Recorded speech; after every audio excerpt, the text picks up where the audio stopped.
What's going on, everyone, and welcome back to yet another Canadian Cock Talk on the Spurs Up Show, the home of all your best Gamecocks content on the internet. You already knew that. That's why you're here. I'm Noah Whalen. Welcome back. I'm so excited to talk to you guys today about the Frank Martin situation, a situation that is the most prominent, probably, in all of Carolina athletics right now. Out of every single sport or whatever, especially with the football offseason. Yes, we've been making some moves with the coaches. We just hired an offensive line coach, I'm pretty sure. But the talk of the campus in terms of sports is the men's basketball team, the underperformance specifically of the men's basketball team. And what are the next steps in terms of coaching? The Frank Martin hot seat talk has begun. It has begun, much like Will Muschamp. It has begun in a game that was much like that Texas A&M game. A game where just there was no point in that game where you were like, this, you know what? This is a good game. There's no point in that Auburn game that just happened on Saturday that you were like, oh yeah, this is going to be a good game. It just wasn't. It was from the beginning of the game, Auburn owned the game. They put up over 100 plus points. It was a rough game. It happens sometimes. The great teams have it sometimes. I'm not going to be like, every single game you need to be scoring over 100 points and limiting teams to under 50. No, I get that teams have off days. It happens. It's sports. It's what happens in sports. Teams have off days. Losing the Auburn game, losing the Mizzou game, and losing the LSU game really, really hurt. And the Frank Martin hot seat talk has begun. I'm here to give my opinion on that because the COVID excuse, it is there, and I 100% agree that it is prevalent in this situation, that it makes a divot in how this team operates, definitely.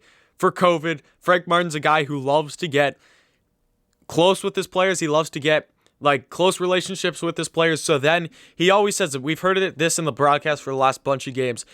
Frank Martin builds his relationship with the guys outside of the court, so then they have his trust when they're on the court, and that's when he kind of loses it on guys, and you see him chew them out all the time. It's just his coaching style, and honestly, 2017, it worked. That's why we got to the Final Four. That was just a well-coached ball team of guys who loved Frank Martin. Frank Martin loved them back, and they could take that criticism, and they learned from it. They adapted to it, and look at what they did. Make a Final Four. You make a Final Four that season. An amazing season.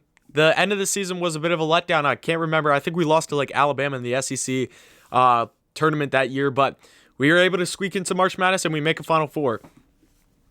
I don't have anything against Frank Martin. Really, for me as a young Gamecocks fan, as young as I am, I only started cheering for the Gamecocks. I only became a Gamecocks fan about 8 years ago or something like that when I first learned about them.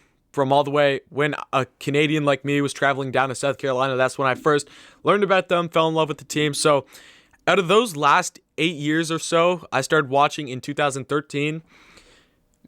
Out of all the Gamecock sports, that Gamecocks March Madness was by far the best memory that I'm taking away from my Gamecocks fandom so far.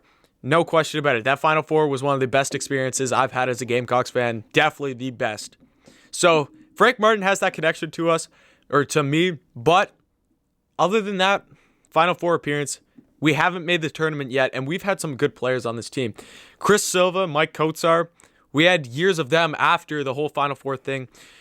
Didn't really do anything there. There was one season, I can't remember, I think it was 2000, it would have been 2019. 2019, we had an amazing start to SEC play.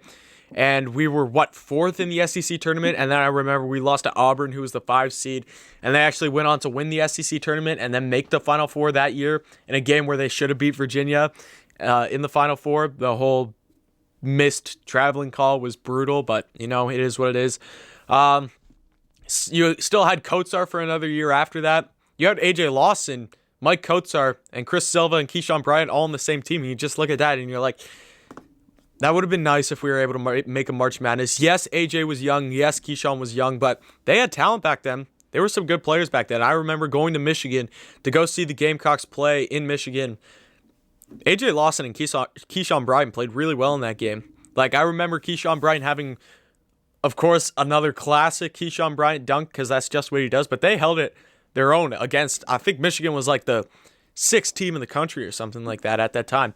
We were leading for a good part of that game. I remember I was one of the only Gamecock fans there because that's the closest that the Gamecocks will ever get to me unless the Gamecocks go and play in Buffalo or something like that.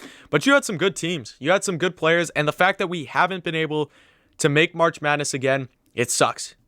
I'm just going to say it as it is. It sucks. It sucks. It sucks. Do changes need to be made? If this continues on, if we lose to Georgia on Wednesday, I say if we get to a 5-game losing streak in total, that's when you're going to really start to see the panic set in.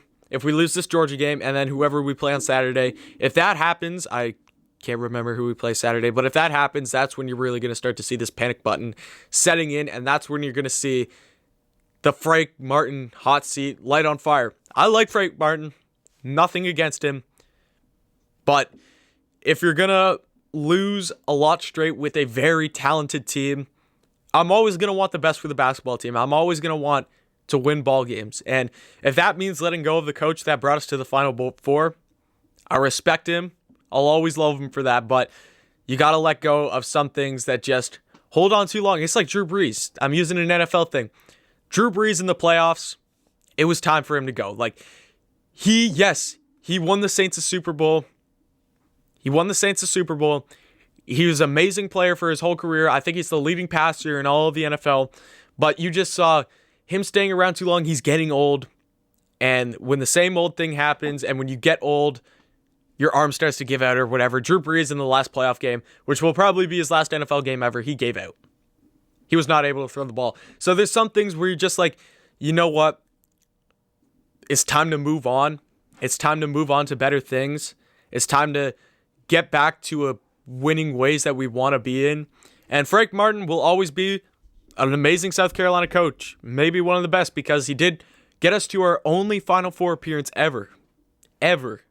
So we'll always be thankful for that. But if this losing streak gets really, really bad, it might be time to fire him. Sadly, I know it sucks. It sucks to hear for you guys who love Frank Martin. I bet you there's some people out there who love to hear that. They want him fired now. They want him fired tomorrow. They want him fired after we lose the game to Georgia, if that's what you think. They want him fired this Saturday. Could be joyous, but I think that he's still a great guy. Great coach. Yes, he's aggressive sometimes. I wouldn't necessarily say that I love to play for Frank Martin, just because I honestly don't think I have thick enough skin. Like, I'm not going to lie to you guys. He rips on his players. So those guys in that locker room have some tough, thick skin. I don't know if I could play for him, but it worked a couple years ago when we went to the Final Four. He had some good players, but if you keep losing, changes have to be made. So that's all I have to say. Thank you so much, guys, for watching this video. I appreciate it. Like down below. Comment anything down below in the comment section, whether you're on Instagram, whether you're on YouTube. If you're on YouTube, subscribe. If you're on Instagram, follow. And thank you for watching, and definitely come back next time.